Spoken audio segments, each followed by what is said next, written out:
అపోస్తలుడైన పౌలు గారు లేరు యేసు ప్రభువు వారు రొట్టె ద్రాక్షరించిన సమయంలో, కానీ పేతురు యోహాను వీళ్ళంతా ఉన్నారు.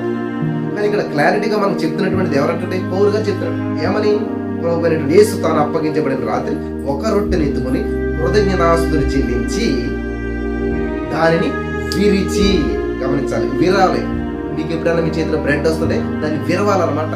విరిచి, ఇది మీ కొరకైనటువంటి నా శరీరము, నన్ను జ్ఞాపకం చేసుకున్నట్టుగా దీన్ని చేయడం చెప్పాను. ఇది పౌలు గారు ఉన్నారు అక్కడ? లేడు. కానీ ఎంత క్లారిటీగా చెప్తుంటే ఆత్మలో గ్రహించినటువంటి విషయాలన్నీ కూడా.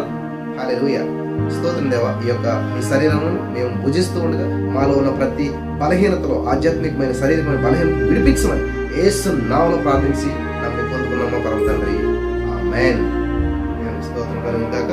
కాబట్టి ఒకవేళ మీరు ఈ యొక్క ప్రభురాత్రి బాలలో పాలు పంచుకుంటే ఈ యొక్క రొట్టెను విరిసి మీరు పూజించండి. యోగ్యులు కానట్లయితే దయచేసి పరీక్షించుకోండి.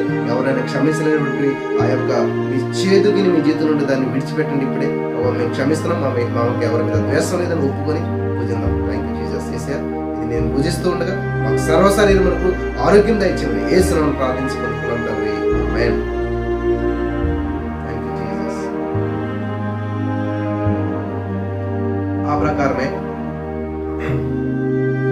భోజనమైనటువంటి పిమ్మట ఆయన ఒక పాత్రను ఎత్తుకొని, ఈ పాత్ర నా రక్తం వలనైనటువంటి నిబంధన, కొత్త నిబంధన, మీరు దీనిలో త్రాగునట్లా నన్ను జ్ఞాపకం చేసుకున్నట్టుగా దీన్ని చేయడని చెప్పాను. హల్లెలూయా, స్తోత్రం దేవా. ఇదిగో ప్రభు, ఇది నీ రక్తం వలన కొత్త నిబంధన, నేను తీసుకుంటూ ఉండగా ప్రభు నిన్ను జ్ఞాపకం చేసుకుంటున్నాం.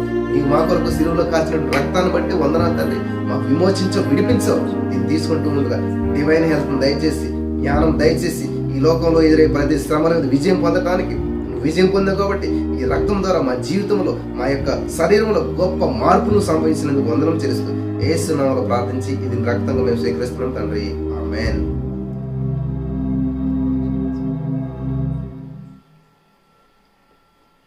Thank you Jesus.